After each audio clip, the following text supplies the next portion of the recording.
In this episode of Travelogue, I head to Yudu in Jiangxi province. There, I'll get hands-on with the local wildlife, take a walk back through history, and discover the secrets of the Hakka people.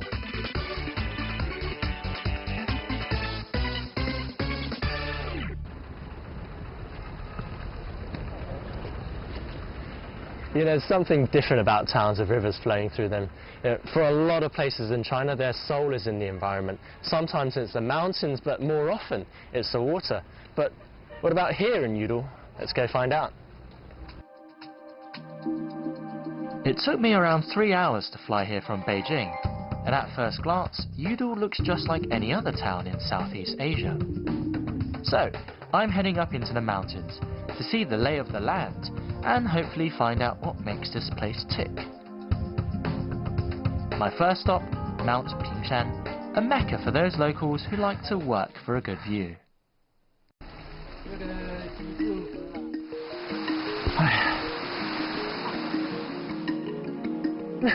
你们一来平山骑多少回啊？3到4次。为啥来平山骑啊？那么累？大家都享受这种低碳、健康、时尚的生活。哎呀，好吧，来，没油可加了。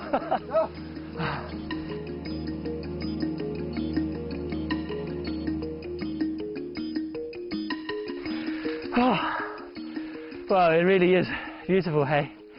So this is the famous Pingshan. Hell of a view, but my God, I have to work so hard for it. Thankfully, I've still got enough energy to make it to Golden Lotus Temple. It's devoted to Zen Buddhism, which focuses more on meditation, and is perfectly in tune with the peace and quiet you get at the top of this mountain.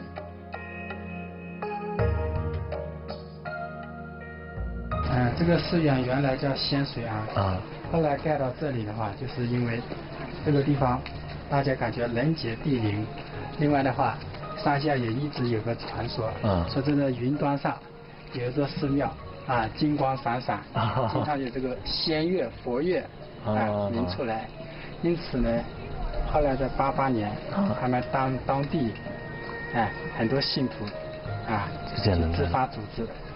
把这个寺院的迁建到这里。 Meditation's all well and good, but I can't exactly sleep at the temple, so I'm checking into the Pingshan Ranch Resort, set amongst acres of virgin forest.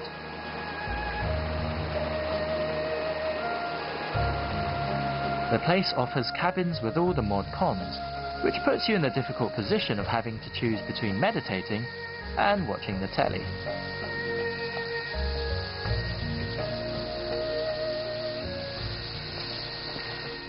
Got my little mountain cabin, the birds and the cicadas are chirping. And the air is so fresh up here. It's possibly one of the most relaxing places you can be.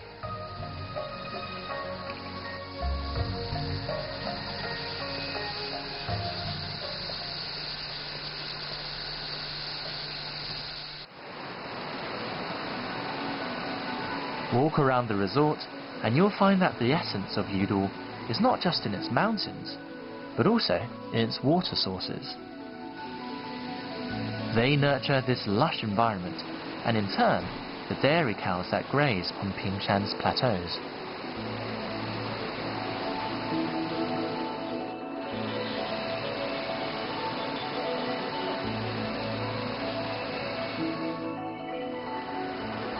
Oh.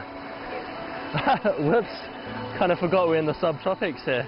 Actually, I think this, if I'm not mistaken, is rattan, and so is everything else here. It was a bit surprising since I always thought they grew in Southeast Asia, but the more you know.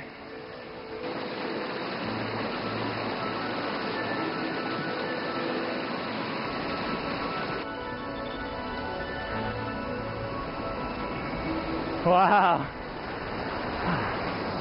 Oh.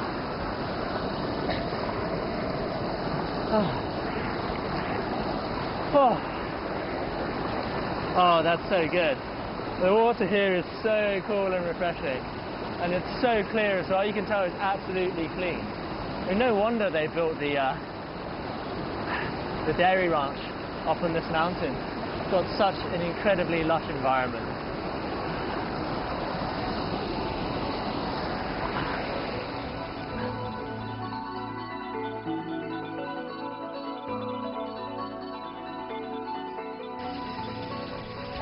Hello, buddy.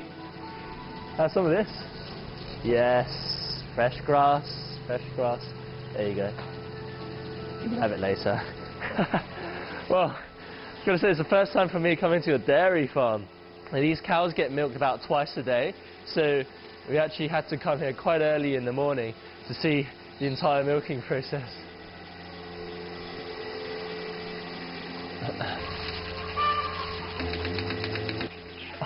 挤奶呢？咱们这个奶厂为什么建在平山这儿啊？这里这个环境好啊，风景好，奶的品质好。哦，咱们总共有多少头牛？终于2000头了。那么多？对。那咱们每月这个卖奶的这个收入应该挺高吧？有4、5万。4、5万那。其实我看这个好像挺好玩的。我可以试一下吗？你试一下看看。It's a very weird feeling.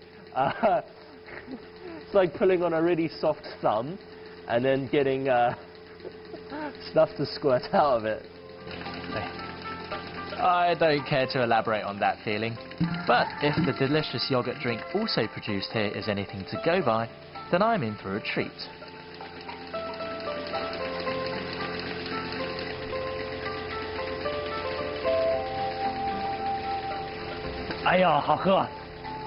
Oh, that is really good. It does taste a bit different to normal milk. It even tastes a little bit grassy, just a little bit warm, but it's so, so, so good. If you've never had unpressurized fresh milk, you've got to try it.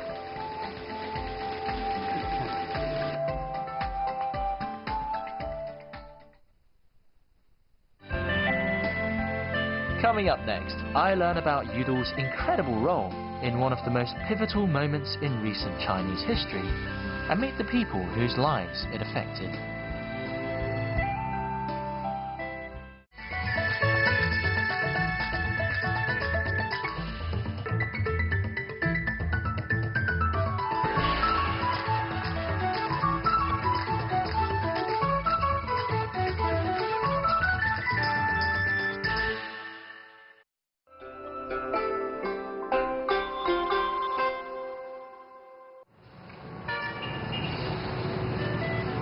Underneath its veil of modernity, this seemingly ordinary town hides a fascinating history. For it was from here that Chairman Mao and the Red Army set off on their epic long march, an exodus which covered almost 3 times the width of the North American continent, and is now seen as one of the key episodes in shaping modern China. And though it's not immediately obvious, the legacy of Mao's Red Army is still ingrained in the lives of the locals here. 哎，老板你好，可以进来看看吗？啊。一件这个银子。哦。银质的。哇。这个是少见吗？这个比较少见。这个手工画的。哦，手工画的。对啊。我以为是照相的。手工画的那个石雕的。哦哇。这个是我们油都特色的油都磁场的那个。哦。瓦片。There's so much memorabilia. It's quite incredible to see all of these relics from such a long time ago. But I guess it goes to show that a lot of people still treat the time that the Red Army was here very fondly. An avid collector, Mr. Xiao tells me these Maoist mementos remind him of a very different time, one that he and his generation will never forget.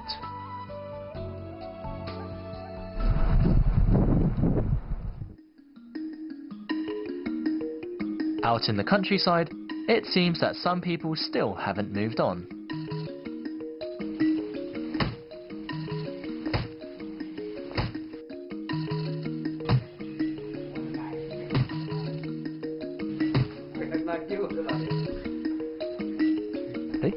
们这个在做什么的呀？这是草鞋。草鞋啊？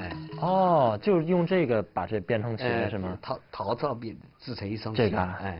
哦，是看来现在你们都不怎么爱穿这种鞋了吧？还是会穿，上山的时候砍柴的。啊，这样的。这很好。原来还有谁会穿这个草鞋？毛主席都穿过，是吧？周总理都穿过。咱们这个草鞋一般用多久就得淘汰了？最多20天。啊，最多20天。20天。我看这边好像是已经编好的了吧？有。哦，我穿一下试试。可以。谢谢。我看得像这个，应该很扎，给脚做按摩哈。这个怎么系上啊？你慢系，我长了那么大还不会系不会系鞋带。It looks a little bit like sandals the way he's tying them. Do you feel a little bit bad about the elderly gentleman who's tying my laces for me though? This is kind of comfortable. 走一下，还行吧。Feel like I'm trying out shoes at a department store. Well, it's okay. I imagine after walking several kilometers, my feet might start getting a bit callous, but yeah, it's all right for now. 还可以吧。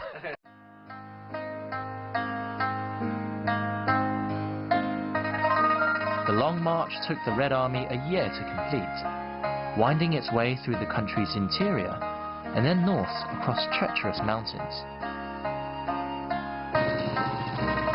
I'm heading to Shihan village, one of the many places where the march left its mark, to hear what the locals have to say about it.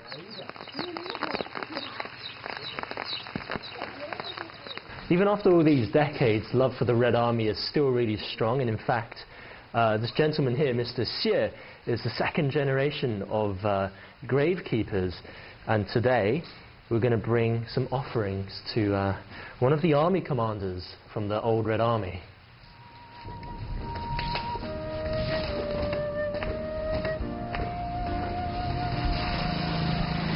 Pretty well everyone in China knows how to tend a grave, but usually they only do it for their immediate family. 这就是他的墓。Looks like there's pretty much everything you'll ever need for the afterlife. There's money, there's rice, there's even a chicken and some fruits, and of course, the most important thing, alcohol. 您跟这个墓里的人有什么关系啊？这个是我父亲讲这个革命红军来了以后，就人民群众吃得饱，穿得好，告诉自己的儿子代代传下去哦。红军就是我们的家人一样，他也保护我们，他们死了也要保护他。那是您父亲跟他有什么关系啊？就是看到这个红军就是什么的关系都是一样的。哦，哎，红军就是我们一家人。His devotion seems strange to me, but there are many others like Mr. Xie who care for the graves of Red Army soldiers they've never met. And as for those who don't have graves to tend, there are other ways of expressing their gratitude.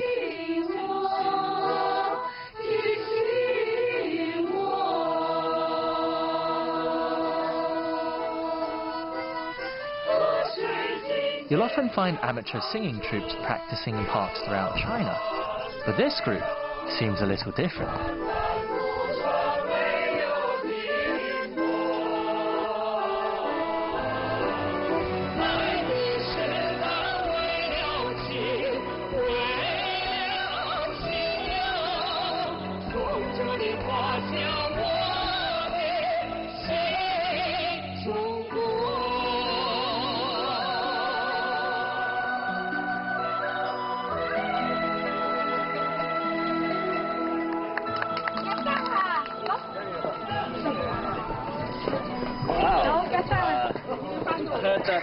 People come here to practice songs about the Red Army, but I didn't expect such a huge turnout. But I guess it makes sense since right over there is the port where the Red Army started off on the Long March.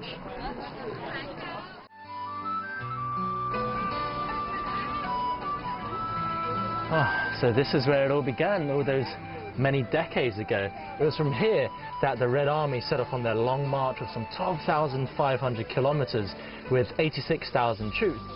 But in order to set off on their journey, first they had to cross this obstacle, this river, and the locals back then went and took down their own doors so that they could build a floating bridge, a pontoon, so that the Red Army could set off. Coming up next, I meet the Hakka people who live throughout southern China and Southeast Asia and try to find out what it is that defines them.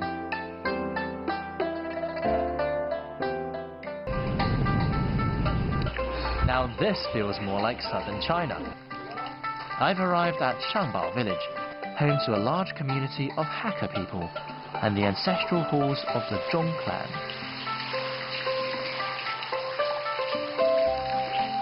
Wow, must have been pretty wealthy to afford all these hitching posts. You know, 95% of Yudu's population consists of Hakka people, but they weren't originally from here. They actually migrated here several centuries ago from the central plains further up north. But these days it's quite hard to distinguish the difference between Hakka people and Han Chinese. They wear the same clothes, they speak the same language, even look the same.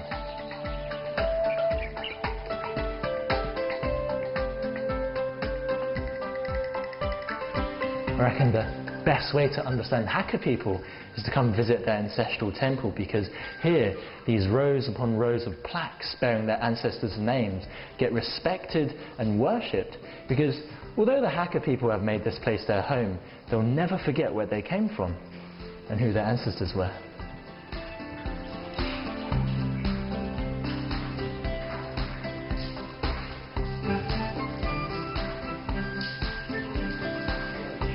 I want to learn what sets Hakka people apart, so I've arranged to meet the very knowledgeable Miss Liu.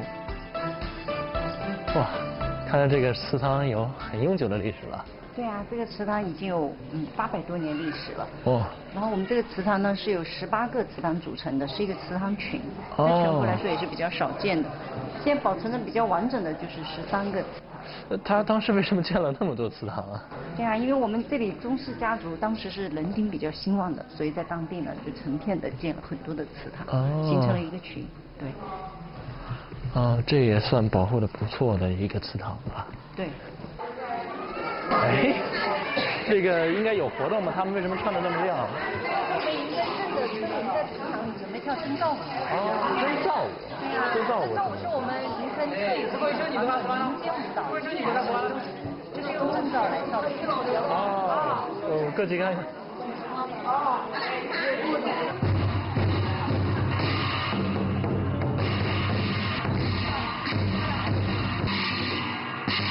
哥算呐，从算哥要子嘛，算说得出啊，当自个的嘛，自断的啊。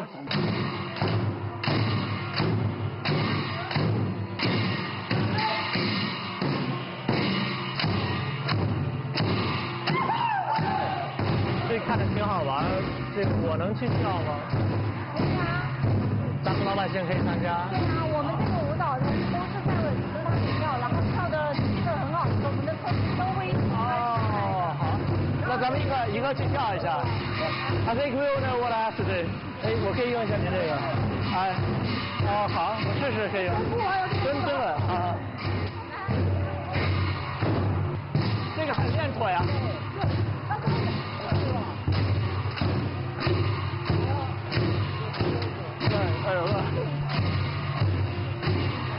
Getting pretty hectic. Everyone is just running in. I'm thinking it would hit me from my back too.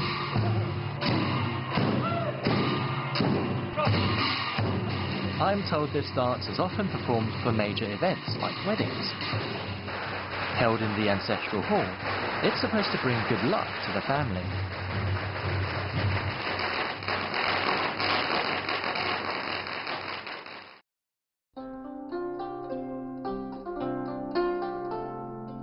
The name Hakka means guest, a reminder of a time when they were forced to migrate south to escape wars, famine and chaos.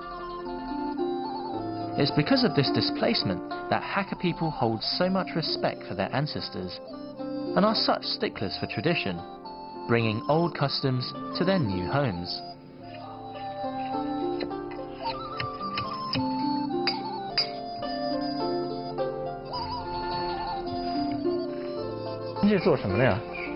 这个做这个跟破吹的破子。哦，哎，我可以坐着看一下吗？公婆吹。哎，对，跟破吹。就是这个吧？哎是，这个公吹，这个天线更短，这声音就好亮起。这个天线啊更长，更长的这个声音高提升。就是这样的，这个破吹是一个棍子下来的啊，这个公吹是有一个这个藤拉。哦，还有一节。这个藤拉有区别的。可是这两看的不是像唢呐吗？唢呐就是北方的乐器啊。我们客家来是在正源过来的。哦。这个公婆唢呐就是我在我里头才有这个公婆。哦，怪不得呢。这个怎么吹？这个就更简单的，这个公吹更要利哦。哦。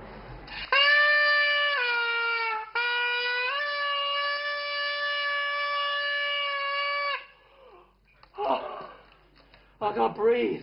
这个更吹是有这个破吹是在6个。I think my face nearly exploded from that. 您给我吹一下，看那个我听一下到底应该是怎么吹吧。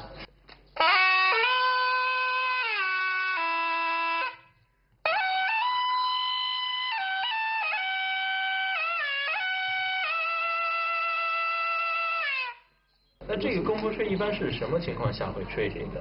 这个做永不久啊，讨老婆啊，都生了，这小孩子都满了，全部都可以用。哦，都是好日子时候吹这个。什么好事都可以。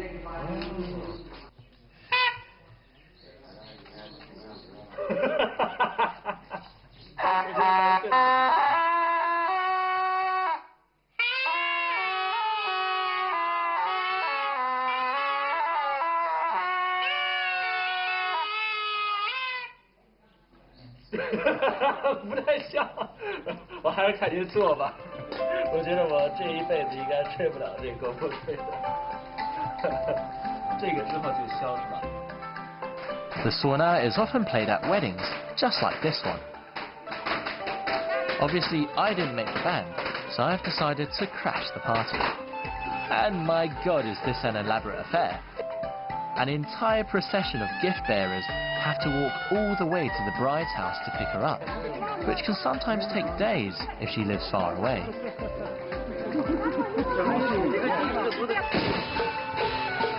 Really is a momentous day today. Once in a lifetime opportunity actually. We're experiencing a proper Hakka wedding with all the sauna, with all the instruments, with the entire village coming out in procession. It's going to be massive.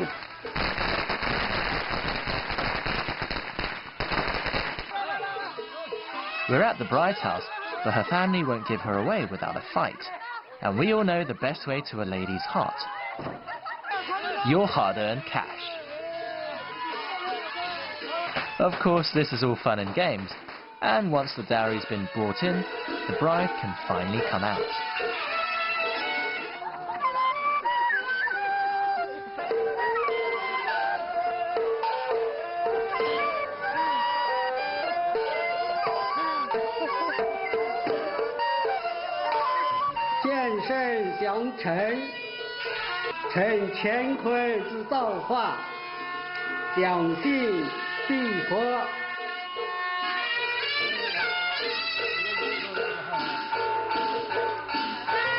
There's a lot of symbolism going on here, and after paying respects to her ancestors, the bride has to be carried over a bucket containing a 7-wick candle, which represents good luck.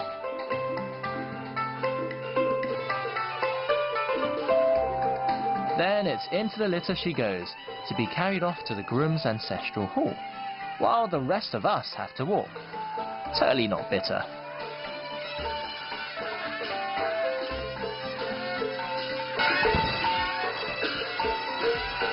Once there, the bride is carried over the threshold by her soon-to-be hubby, which is actually quite like how things are done in the West. And now, it's time for the groom's family to put her through her paces.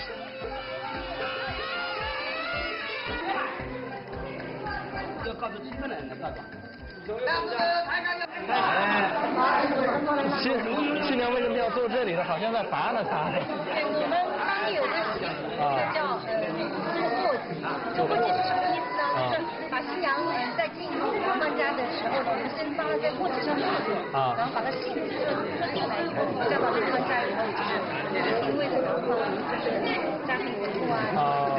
Remember to be a good wife if you don't want to be sitting in the basket for the whole day. Instead of cake, red paint is smeared over people's faces to spread good fortune and joy. There's also a more sobering offering of something red.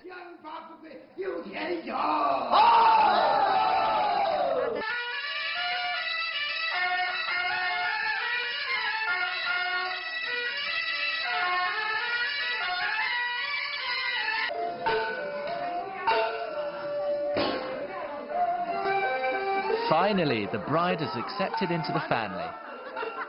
The newlyweds are then immediately urged to get to work by being toasted with these bowls of wine with great big eggs inside them. Hint, hint, wink, wink.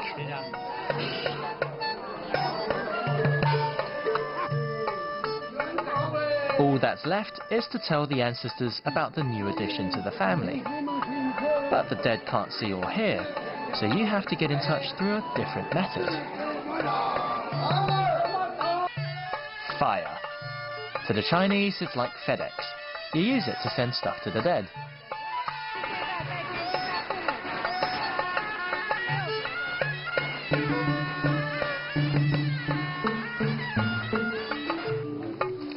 And here it is, the final moment. And the veil is off! Oh, she's beautiful and the groom is well and truly chuffed. What a spectacular wedding.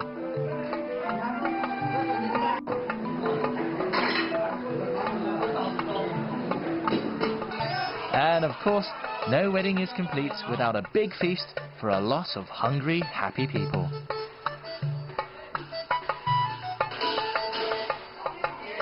Ah, 我敬你们一下，祝你们白头偕老，早生贵子。哎，你们辛苦。哦，好，辛苦了，辛苦了，你们休息吧。Makes me kind of wanna get married myself. Time to get some food. 为新老新娘干杯！